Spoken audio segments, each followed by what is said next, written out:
What's up everybody, it's Jonathan from OT for Tech, and if you remember a little bit ago, I did my unboxing and first impressions of the 2014 Motorola Moto X. Well, today I'm back with the full review of this phone. I know, I'm a little late to the party, however, it's better late than never. Before we get started, I would like to remind you that this is a review. All the information you're about to hear is based on my likes and dislikes, personal opinions, and my experience using the 2014 Moto X. If you're looking for more of an overview, feel free to check out my initial impressions and unboxing video, which can be found in the description below. So without further delay, let's go ahead and get started with this full review. The Motorola Moto X is designed excellent, much better than its previous model. It features a metal trim that goes all the way around the phone, giving it a very premium feel while maintaining a durable form factor. The power and volume buttons are in the same location as the 2013 edition, ensuring that even though it's larger in size, they are still in an ideal location for use. Despite what others may say about the phone being too big or not feeling as good in the hand as last year's model, I completely disagree. Truthfully, I say piss on that. It's a matter of personal preference, and we are at a time where phones are getting bigger and bigger every day. iPhone 6 Plus, Galaxy Mega 2, Nexus 6, just to name a few. The 2014 Moto X is much smaller than those phones, but yet packs a large enough display to where you won't be envious of those other giants. The phone feels comfortable to hold thanks to its curves and somewhat slim design, but at the same time feels far from cheap. Just one reason why I like the new Moto X. The other reason I love the Moto X in terms of design is the Moto Maker. Why wouldn't you want a phone designed by yourself to match that wonderful personality you have? With many different colors to choose from, of plastic backs to paying an additional $25 to get a wood or a leather back, it's a fantastic personalization option that at this point only Motorola offers. Next, I love the software on the Moto X. Why? It's nearly stock Android. Well, actually, it is stock Android. The only difference between the two are the little quirks that Motorola has added into the software, and we'll touch on them in just a minute, that seem to make the software experience better by allowing for more functionality. The 2.5 GHz Snapdragon 801 processor, paired with the Adreno 330 and 2 GB of RAM, allows stock Android to fly on this thing. The other added benefit of having a near stock Android experience is the speedy updates. Motorola will be the first company to push a lollipop out to its phones after the Nexus devices, of course. The other software benefits include voice control, which allows you to take full control of your phone using just your voice. And this is also able to be customized, so you can customize the command used to trigger voice control on your phone. Peanut butter brittle time.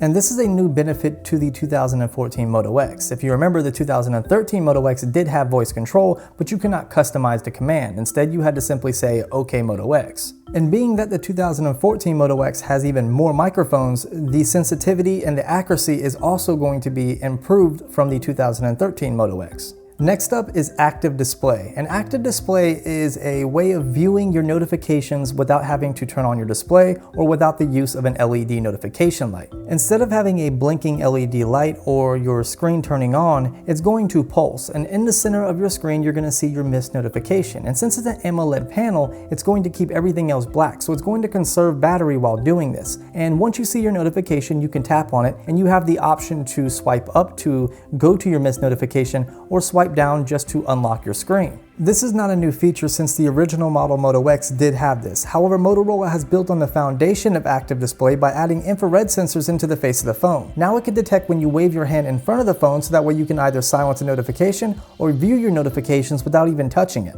The next thing I'd like to talk to you about is the price of the phone. The price of this phone, though may seem steep off contract, is not bad at all when you compare it to other smartphones like the Galaxy S5, the iPhone 6, and the HTC One M8. You're getting top-end specs, an excellent software experience, and the ability to customize your phone's exterior to your liking at a lesser price than competing flagships. It's important to note though that the Pure Edition Moto X is only available for the off-contract price. This is another reason why I have no problem with the price tag of this device, and I think it's a great deal. I love phones with front-facing speakers, and I love the fact that the Moto X has one, but notice how I said one, not dual, not two or multiple. Yes, it has a single front-facing speaker, but it works excellent. Actually, it works better than most other smartphones, period. Even if it does not get as loud as say the OnePlus One, due to the direction of the speaker and no obstruction of sound, it will seem like the Moto X's speaker is actually louder. It provides an amazing gaming or multimedia experience because of this. Here's a quick example on the loudness of the speaker.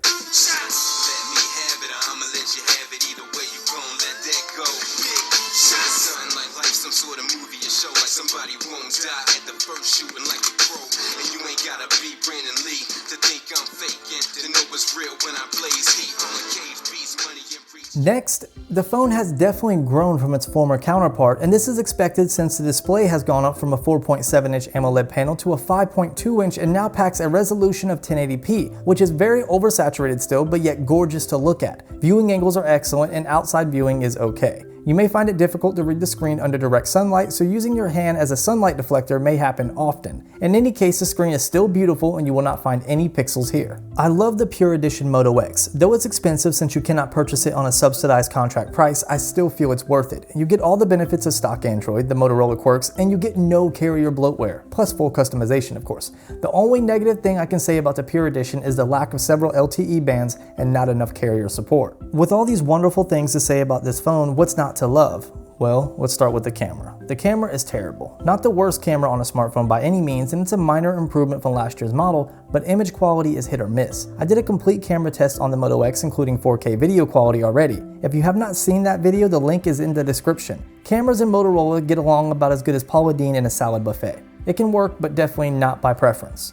You can fix the quality of the camera, however, by getting some third-party apps to assist with the image processing. I also did a video on that, and I will leave that below as well. The 2013 Moto X was really good on battery life, at least I thought so. The 2014 Moto X so far has not really been anywhere near as good as the previous model. I get between 3 to 4 hours of screen on time generally, maybe with a surprising 4 to 5 hours every once in a while. So if you're looking for awesome battery life, you probably are not going to find it here. I added customer support to my dislike list because I had an issue with my first Moto X, which was the ebony version. You see, it arrived defective, the back was slightly damaged. Well, I contacted Motorola and all was good. They sent me over a prepaid label to mail this one back and a redemption code to get a new one. However, the code was only good for a white model. I tried and tried to get them to fix this and nobody could seem to, so I went ahead and ordered the white one since I needed a phone for review. Oh, and they also wanted to charge me an additional $25 to get a wood or leather back, even though I already paid that extra price on the first order. In any case, I contacted them after receiving my replacement about getting the proper phone. Well, after several attempts and phone calls and almost a month later, I was finally able to get the phone that I wanted to begin with, but I was charged another $25. They did fix the issue, but I was charged an extra frickin' $50 in the process of all this nonsense. Since I actually got a decent phone now, I'm calmed down and I don't feel that customer support was really that bad. However, at the time I had a lot of animosity towards Motorola. In conclusion, the 2014 Motorola Moto X is a damn good phone. It takes the 2013 variant and builds on it in every way. If you were waiting for the Nexus 6 and found out that it's just way too big for your liking or just too damn hard to get, well, this is the phone that I would recommend for you. You're going to get all the pleasures of stock Android, the speedy updates, and the customization through Moto Maker all at a good price. My only advice would be to hold off for Black Friday, Cyber Monday, and Christmas, as Motorola always tends to do sales for their devices. Well guys, I hope you liked this video. If you did, don't forget to hit that thumbs up button. It really helps out the channel. And don't forget to subscribe so you don't miss any of my new content. And while you're at it, why don't you check out some of my older videos? You might like what you see. Follow me on all my social media networks to have a more one-on-one based chat with me. And don't forget to leave a comment below and let me know what you thought. Of course, as always guys, thank you for watching and all your support, and I'll see you in the next one.